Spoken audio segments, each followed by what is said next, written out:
প্রত্যেক গ্রামের মতোই আমাদের গ্রামেও একটা পুলিশ থানা ছিল, যেখানে 2-4টে পুলিশওয়ালারা কাজ করত। তাদের বেশি কাজ থাকতো না, কারণ গ্রামে চুরি চাকারি কম হতো। কিন্তু এক রাতে একটা পুলিশওয়ালা ভুল করে একটা ডাইনিকে বন্দি করে নেয় আর থানায় নিয়ে যায়। তারপর সব পুলিশওয়ালারা ডাইনির রাগ দেখতে পেয়ে যায়। সে পুরো পুলিশ থানার একেবারে সর্বনাশ করে দেয় আর সব পুলিশওয়ালাদেরকে মেরে ফেলে। আর যেতে যেতে ওদের আত্মাদেরকে অভিশাপ দিয়ে যায় যে যতক্ষণ তোমাদেরকে কেউ ডাকবে না, ততক্ষণ তোমরা এই থানায় বন্দী থাকবে। গ্রামের সবাই ভাবলো যে ওই পুলিশ থানা বন্ধ হয়ে গেছে, কিন্তু এটা সত্যি নয়। কারণ ওই ভুতুড়ে পুলিশ কারোর ডাকের অপেক্ষা করছিল। রাতের সময় একটা মাতাল নেশার ঘরে থানার কাছে আসছিল। সে থানার কাছে এলো আর সিঁড়ির ওপরে পড়ে যায়। তার আসা মাত্রই থানার মধ্যে লাইট জ্বলে যায় আর দরজা খুলে যায়। মাতাল দেখল যে ভেতরে মদের একটা বোতল ছিল। সে ওটা নেওয়ার জন্য ভেতরে গেল আর দরজা বন্ধ হয়ে গেল। মাতাল বোতল নিল আর তাড়াতাড়ি খেতে লাগলো। পুরো বোতল শেষ করার পরে সে নিজের চারিদিকে দেখলো। সে ভয় পেয়ে গেল। চারিদিকে পুলিশওয়ালাদের মৃতদেহ পড়েছিল আর থানার খুব খারাপ অবস্থা ছিল। আর হঠাৎ সব পুলিশওয়ালারা জ্যান্ত হয়ে ওঠে। এইসব দেখে মাতালটা আরো ভয় পেয়ে যায়। সব পুলিশওয়ালারা মাতালটাকে ঘিরে ফেলে। তাদের মধ্যে মোটা, পেটে আর লম্বা এই 3জন পুলিশ ছিল। ওই পুলিশওয়ালাদের অবস্থা খুবই মারাত্মক ছিল। সবার কাপড় ছেঁড়া ছিল আর শরীর পচে গেছিল। ভয় পাওয়া বন্ধ করো। যদি আমরা যেমনটা বলবো তেমনটা করো, তাহলে তুমি অনেক বেশি মদ খাওয়ার সুযোগ পেয়ে যাবে। তোমাকে বাইরে গিয়ে গ্রামে চুরি করতে হবে আর তারপর গ্রামের সবাই আমাদেরকে ডাকবে। তাহলে তো তোমরা আমাকে জেলে পুরে দেবে, তাই না? না না, এরকমটা মোটেই হবে না।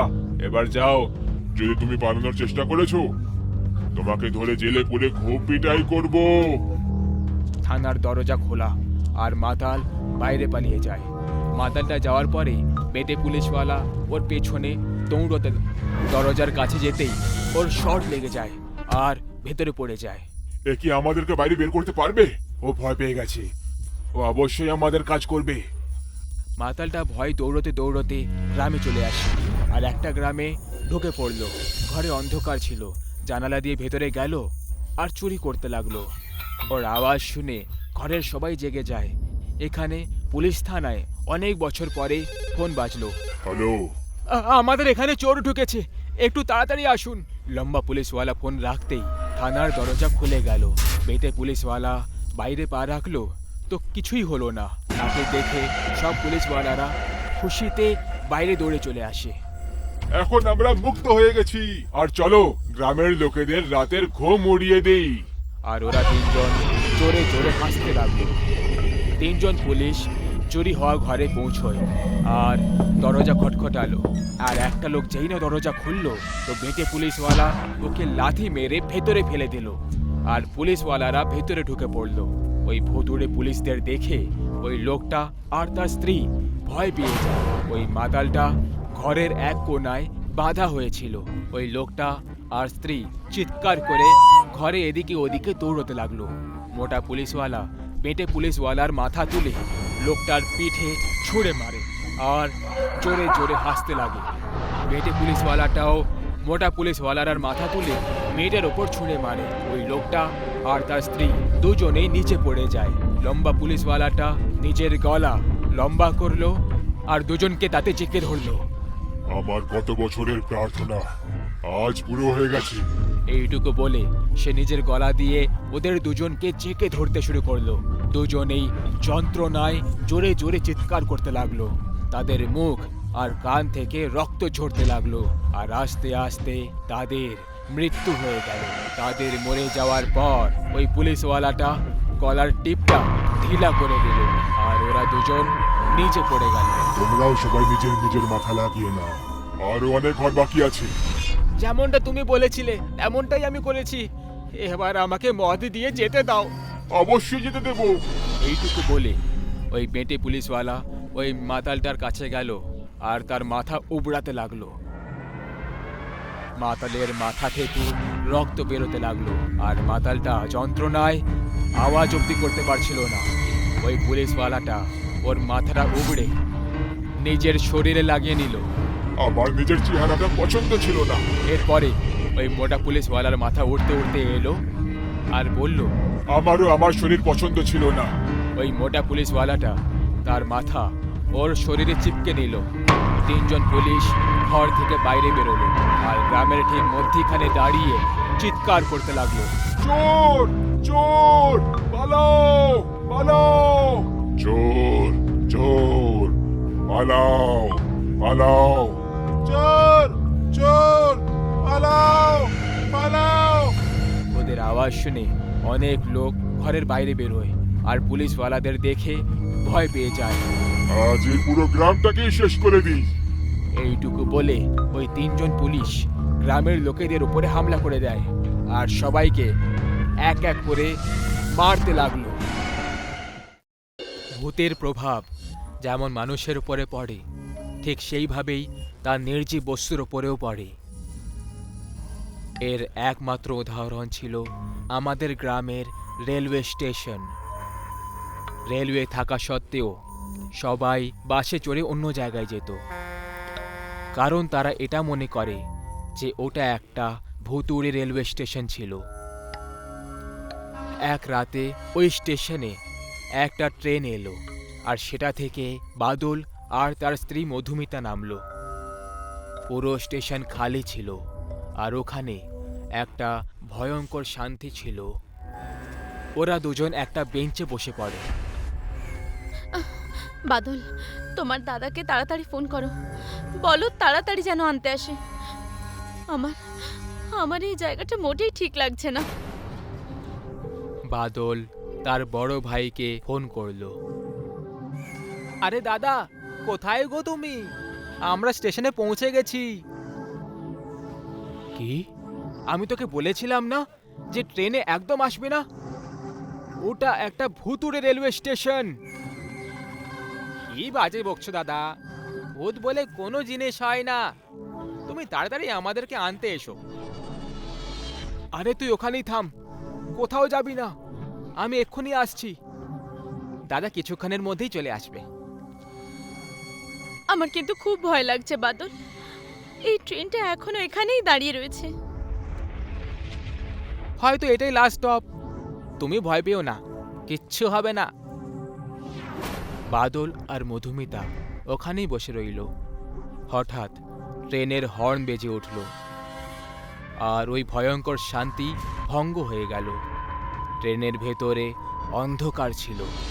ট্রেন আস্তে আস্তে চলতে লাগলো। দেখো, ট্রেন চলে যাচ্ছে।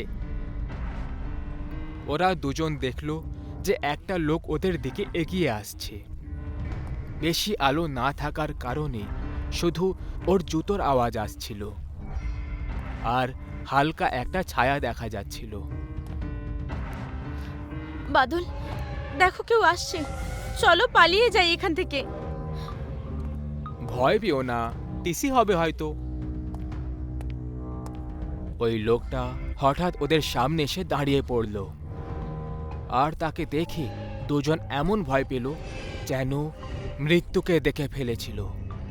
সে ওই স্টেশনের টিসি ছিল, কিন্তু তার চামড়া জায়গায় জায়গায় পুড়ে গেছিল আর ভেতরের হাড়গোড় বাইরে বেরিয়ে গেছিল। টিকিট দেখাও। টিসির ওই ভয়ঙ্কর আওয়াজ শুনে বাদল আর মধুমিতা দৌড়তে লাগলো। টিকিট নেই, ধর ওদেরকে। হঠাৎ স্টেশনের খুঁটিগুলো থেকে পুলিশরা বাইরে আসতে লাগলো। ওদের অবস্থা টিসিরই মতোই ছিল। সব পুলিশওয়ালারা বাদল আর মধুমিতার উপরে ঝাঁপ দিয়ে দেয় আর দুজনকে ধরে নেয়। এদের কাছে টিকিট নেই, এদের শাস্তি দাও। না না, এরকম করবেন না, আমাদের কাছে টিকিট আছে, দেখাও না বাদল। হ্যাঁ। বাদল দুজনের টিকিট বের করে টিসিকে দেখালো। টিসি ওই টিকিট দেখলো আর বলল, এগুলো এই স্টেশনের নয়, এগুলো অন্য স্টেশনের টিকিট। মানে? মানে যে তোমরা শাস্তি পাবে। নিয়ে যাও এদেরকে আর ট্রেনের নিচে ফেলে দাও। পুলিশওয়ালারা ওদের দুজনকে টেনে টেনে নিয়ে যেতে লাগলো। বাদল, এই ট্রেনটা শেষ হচ্ছে না কেন? এটা তোমার ট্রেন নয়, আমাদের ট্রেন। টিসের এইটুকু বলা মাত্রই ওই ট্রেনটা আলোকিত হয়ে গেল। ট্রেন দ্রুত গতিতে দৌড়তে লাগলো। বাদল আর মধুমিতা আরো বেশি ভয় পেয়ে গেল আর পুলিশওয়ালাদের কাছে দয়ার ভিক্ষে চাইতে লাগলো। ওই পুলিশগুলো বাদল আর মধুমিতাকে চলন্ত ট্রেনের নিচে ফেলে দিল। ওরা দুজন চিৎকার করে নিচে পড়ে গেল আর হঠাৎ করে চুপ হয়ে গেল। ওরা পাতের ওপরে দাঁড়িয়ে পড়ল আর ওরা দেখল যে ট্রেন ওদের শরীরের ওপর দিয়ে যাচ্ছিল আর ওদের কিছুই হচ্ছিল না। বাদল খুশি হয়ে বলতে লাগলো, আরে আমরা বেঁচে গেছি, দেখলে তুমি, আমরা বেঁচে গেছি, তুমি আমাদেরকে মারতে পারবে না। এই বলে বাদল হাসতে লাগলো। বাদলকে দেখে টিসি আর পুলিশরাও হাসতে লাগলো।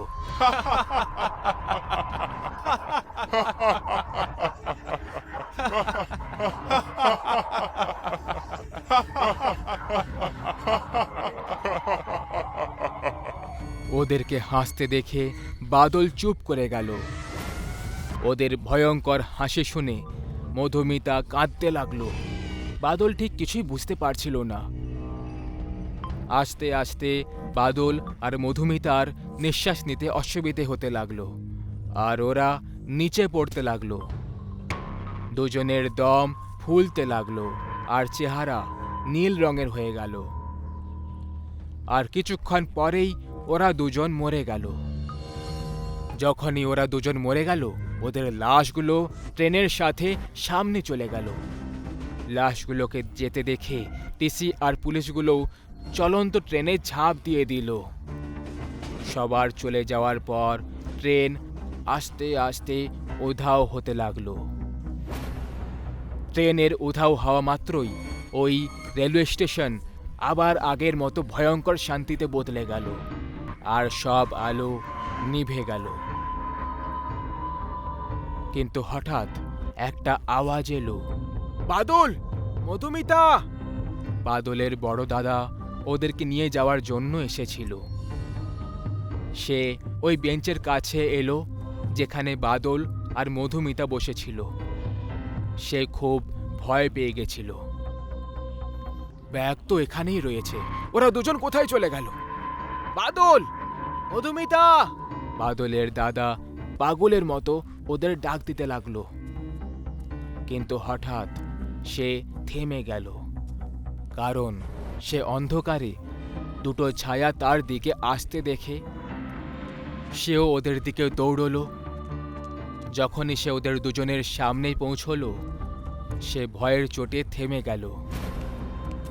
ওর সামনে বাদল আর মধুমিতা দাঁড়িয়েছিল, কিন্তু ওদের অবস্থা টিসির মতো ভয়ঙ্কর ছিল। চলো দাদা, আমাদের বাড়ি ফিরে যাই।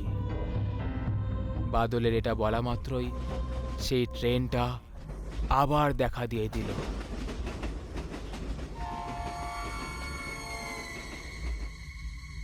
আজকের গল্প রাজস্থানের জেলা খেজুরির।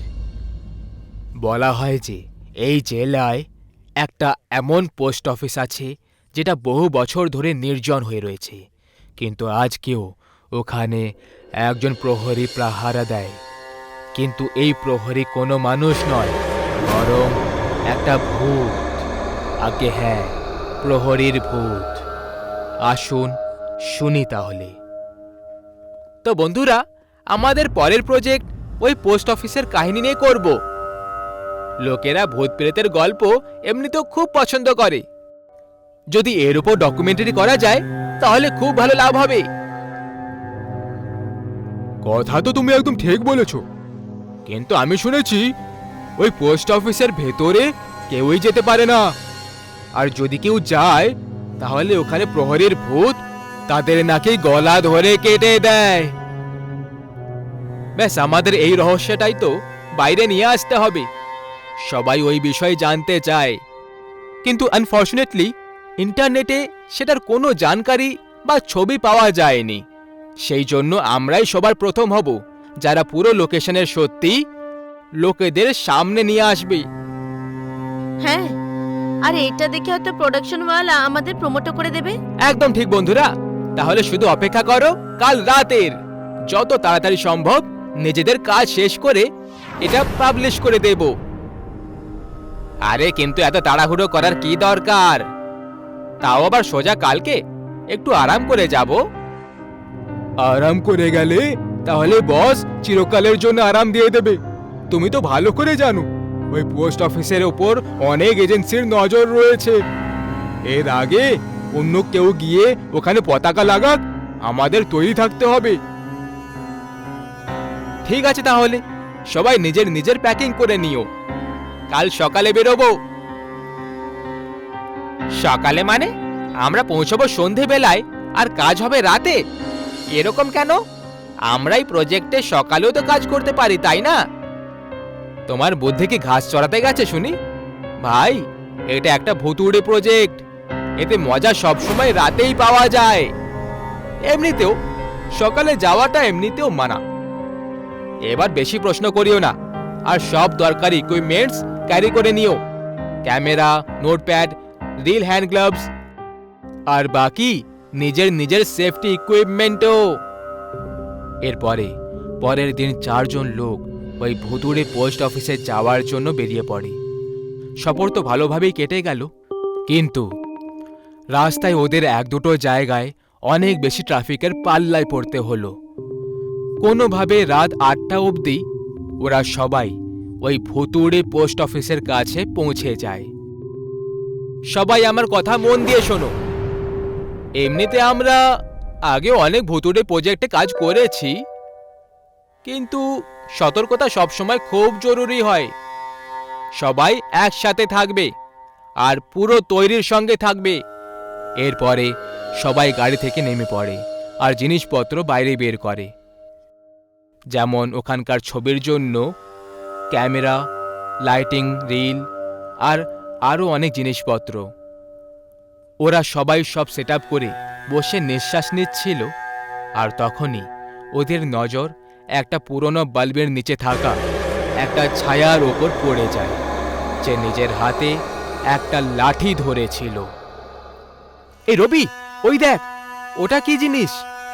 হ্যাঁ গাইস, আর ওই দেখো, প্রথম কথা হলো যে এই পুরনো পোস্টে এই হলুদ বাল্ব কি করে লাগানো রয়েছে, আর যদি এটা হয়েও থাকে তাহলে এই ছায়াটা কার? অথচ এখানে আমরা ছাড়া আর কেউই তো নেই, আর আর আমরাও কত দূরে দাঁড়িয়ে আছি। যতীন, তুই দাঁড়িয়ে দাঁড়িয়ে কি দেখছিস? এক্ষুনি ও ছায়াটার ছবি তোল। কে আমি? আচ্ছা আচ্ছা, ঠিক আছে। যতীন যখনই ওই ছায়াটাকে ক্লিক করার জন্য ক্যামেরা পয়েন্ট করল, তখনই ওপরে লাগা বাল্ব ফেটে যায়। সে কারণে ওই হালকা আলোটাও চলে যায় আর গভীর অন্ধকার ছেয়ে যায়। ও শিট, এখন এটা কি হয়ে গেল? কিন্তু হঠাৎ এইসব কিভাবে? আমি তোমাদের সবাইকে বলছি এখান থেকে পালিয়ে যাই। তোমরা জানো তো, ওই প্রহরী এখানে যে আসে তাদের মাথা ধর থেকে আলাদা করে দেয়। সবাই খুব ভয় পেয়ে যায়, কিন্তু রবি ওদেরকে মোটিভেট করতে শুরু করে আর বলে যে আমরা অনেক স্ট্রাগল করে এখান অবধি এসেছি, তাহলে এখন খালি হাত ফিরে যেতে হবে? না না, একদম না। কিন্তু কেউই রবির কথা শুনল না, আর সবাই পেছনে হাঁটতে শুরু করলো। তখনই রবি বলল, গাইস ভয় পেও না, আমি জানতাম এই জায়গাটা হন্টেড, সেই জন্য প্রিকশন হিসেবে আমি নিজের সাথে এই ম্যাজিক স্টোন রেখে নিয়েছিলাম। এটা আমাদের রক্ষা করবে। চলো এবার ভেতরে যাই। ওই ম্যাজিক স্টোনের সাহায্যে সবাই পোস্ট অফিসে যাওয়ার জন্য তৈরি হয়ে পড়ে। আস্তে আস্তে ওরা সবাই ওই গুহা আর এত পুরনো পোস্ট অফিসের ভেতরে প্রবেশ করে ফেলল। টর্চের আলোয় সবাই ওখানে ডকুমেন্টস আর ইম্পর্টেন্ট ফাইলস খুঁজতে শুরু করে দেয়। যতীন নিজের ফটোগ্রাফির ট্যালেন্ট দেখিয়ে ওই জায়গাটার ছবিগুলো রিং লাইটের সাহায্যে ক্যাপচার করতে শুরু করলো। কিছুক্ষণ অবধি সব কিছু ঠিকই চলছিল, কিন্তু তখনই হঠাৎ ওরা কোনো মানুষের ভারী পা পড়ার আওয়াজ শুনতে পেল। সবাই দেওয়ালের কর্নারে লুকিয়ে পড়ে, শুধু রবিকে ছাড়া। রবি ওখানেই ডকুমেন্টস চেক করার কাজে মগ্ন ছিল। রিং লাইটের আলোয় আমরা পরিষ্কার দেখতে পাচ্ছিলাম ওই ছায়াটার হাতে একটা ধারালো হাতিয়ার রয়েছে, যেটা নিয়ে সে রবির দিকে এগোচ্ছিল। আর ঠিক পরের মুহূর্তেই ওই ছায়াটা রবির মাথাটাকে ওর ধড় থেকে আলাদা করে দেয়, আর ওর মাথাটা নিচে মাটিতে পড়ে ছটপট করে যাচ্ছিল। এই দৃশ্যটা দেখে সবার পায়ের নিচে থেকে মাটি সরে চলে গেল। সবাই ভয়ের চোটে একেবারে কাঁপতে শুরু করলো। যতীন আলমারির পেছনে লুকিয়ে হাত জড়ো করে কাঁপছিল। এর পরের মুহূর্তেই ওই প্রহরীর ভূতটা ওখান থেকে একদম উধাও হয়ে যায়। সবাই আস্তে আস্তে বাইরে বেরিয়ে আসি। ব্যাস, পেয়ে গেলে তোমরা সবাই খুশি? আমি আগেই মানা করেছিলাম এখানে আসার আগে, কিন্তু তোমরা জেদি সবাই। এবার ভোগো, মরো সবাই এখানে। গাইস, কিন্তু এই সময়টা আফসোস করার নয়, বরং এক্ষুনি এখান থেকে বেরোনোর। থেমো না, এর আগে ওই প্রহরী রাউন্ড দিতে আবার চলে আসুক। পালাও এখান থেকে। না দাঁড়াও, 1 মিনিট। রবি রবি নিজের সাথে কোনো ম্যাজিক স্টোন নিয়ে এসেছিল, তাই না? তখনই ওদের নজর ওখানে পড়ে থাকা ওই পুঁটলির ওপর পড়ে যায়, যার ভেতরে ওই ম্যাজিক স্টোন ছিল, যেটা হয়তো ওদের প্রাণ বাঁচাতে পারত। যখন ওরা পুঁটলি খালি করলো, তখন সেটা থেকে কয়েকটা সাধারণ পাথর বের হলো, যেটা দেখে ওরা বুঝতে পেরে যায় যে রবি শুধু ওদেরকে মানানোর জন্য ম্যাজিক স্টোনের অজুহাত দিয়েছিল। সবাই তক্ষুনি ওখান থেকে বাইরের দিকে পালাতে শুরু করে দেয়, কিন্তু তখনই যতীনের জুতোর লেস ওখানেই একটা পেরেকের সাথে আটকে যায়, যেটা সরানোর চক্করে ও ওখানেই থেমে যায়। আর তাড়াতাড়ি নিজের হাত দিয়ে ওর জুতোর লেসটা বার করতে শুরু করে, কিন্তু ততক্ষণ ওর অন্য সাথী ওই ভুতুড়ে ডাকঘর থেকে বাইরে এসে গেছিল। ওরা সবাই যতীনকে আওয়াজ দিতে লাগলো। যতীন তখনই নিজের জুতো খুলে দিল আর তক্ষুনি বাইরের দিকে আসতে লাগলো, কিন্তু তক্ষুনি মাঝখানে ওই প্রহরীর ভূত চলে আসে, যে ওকে নিজের মুখ দিয়ে ধরে ভেতরে টেনে নিয়ে চলে যায়। ওই ডাকঘর থেকে বারবার যতীনের চিৎকার শুনতে পাওয়া যাচ্ছিল, অনেক ভয়ঙ্কর চিৎকার ছিল। এর আগে ওই প্রহরীর ভূত বাইরে এসে বাকি সবারও একই অবস্থা করত, তাই সবাই মিলে তক্ষুনি ওখান থেকে পালিয়ে যায়। আজও ওই ডাকঘর মানে পোস্ট অফিসে কেউ যায় না, কারণ এরকম মনে করা হয় যে ওই পোস্ট অফিসের 4 দেওয়ালের মধ্যে একজন প্রহরীর ভূত আটকে আছে, যে মরার আগে এই পোস্ট অফিসেই পাহারা দেওয়ার কাজ করত। কিন্তু একটা দুর্ঘটনার পরে তার এই জায়গাতেই মৃত্যু হয়ে গেছিল, যে কারণে তার আত্মা ওই ডাকঘরেই 4 দেওয়ালের মধ্যে বন্দী হয়ে রয়ে গেছে। সেই জন্য যারা ওখানে একা গেছিল তারা ফেরত ওখান থেকে কখনো আসেনি।